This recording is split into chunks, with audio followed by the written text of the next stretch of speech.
Assalamualaikum warahmatullahi wabarakatuh. Perkenalkan, nama saya Ika Puspitasari dari jurusan Teknik Elektro, Prodi D4 Teknik Multimedia dan Jaringan. Saya akan menjelaskan materi tentang konsep dasar rangkaian listrik, tegangan, energi, dan daya. Yang pertama adalah tegangan. Tegangan atau seringkali orang menyebut dengan beda potensial, dalam bahasa Inggris voltage, adalah kerja yang dilakukan untuk menggerakkan satu muatan atau sebesar satu kolom pada elemen atau komponen dari satu terminal atau kutub lainnya, atau pada kedua terminal kutub akan mempunyai beda potensial jika menggerakkan atau memindahkan muatan sebesar satu kolom dari satu terminal ke terminal lainnya. Keterkaitan antara kerja yang dilakukan sebenarnya adalah energi yang dikeluarkan, sehingga pengertian di atas dapat disingkat bahwa tegangan adalah persatuan muatan. Energi persatuan muatan. Secara matematis, tegangan dapat dijelaskan seperti gambar di samping. Jika terminal kutub A mempunyai potensial lebih tinggi daripada potensial di terminal kutub B, maka dua istilah yang sering kali dipakai pada rangkaian listrik yaitu: pertama, tegangan turun atau voltage drop. Jika dipandang dari potensial lebih tinggi ke potensial lebih rendah, dalam hal ini dari terminal A ke terminal B. Kedua, tegangan naik atau voltage rise. Jika dipandang dari potensial lebih rendah ke potensial lebih tinggi, dalam hal ini dari terminal B ke terminal A. Pada buku ini, istilah yang dipakai adalah pengertian pada item nomor 1, yaitu tegangan turun.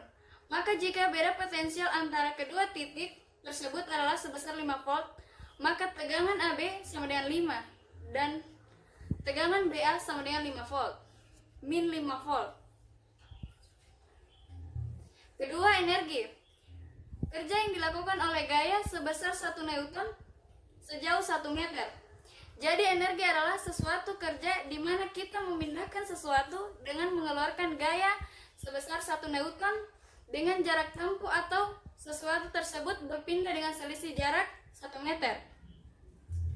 Pada alam akan berlaku hukum kekekalan energi, di mana energi sebetulnya tidak dihasilkan dan tidak dapat dihilangkan. Energi hanya berpindah dari satu bentuk ke bentuk yang lainnya. Contoh pada pembangkit listrik, energi dari air yang bergerak akan berpindah menjadi energi yang menghasilkan energi listrik. Energi listrik akan berpindah menjadi energi cahaya jika energi listrik tersebut melewati suatu lampu. Energi cahaya akan berpindah menjadi energi panas jika bola lampu tersebut pemakaiannya lama. Demikian seterusnya. Untuk menyatakan apakah energi dikirim atau diserap, tidak hanya polaritas tegangan, tetapi arah arus juga berpengaruh. Elemen atau komponen listrik digolongkan menjadi: pertama, menyerap energi. Jika arus positif meninggalkan terminal positif menuju terminal atau elemen komponen, atau arus positif menuju terminal positif elemen atau komponen tersebut. Yang kedua, mengirim energi. Jika arus positif masuk terminal positif dari terminal elemen atau komponen, atau arus positif meninggalkan terminal positif elemen atau komponen.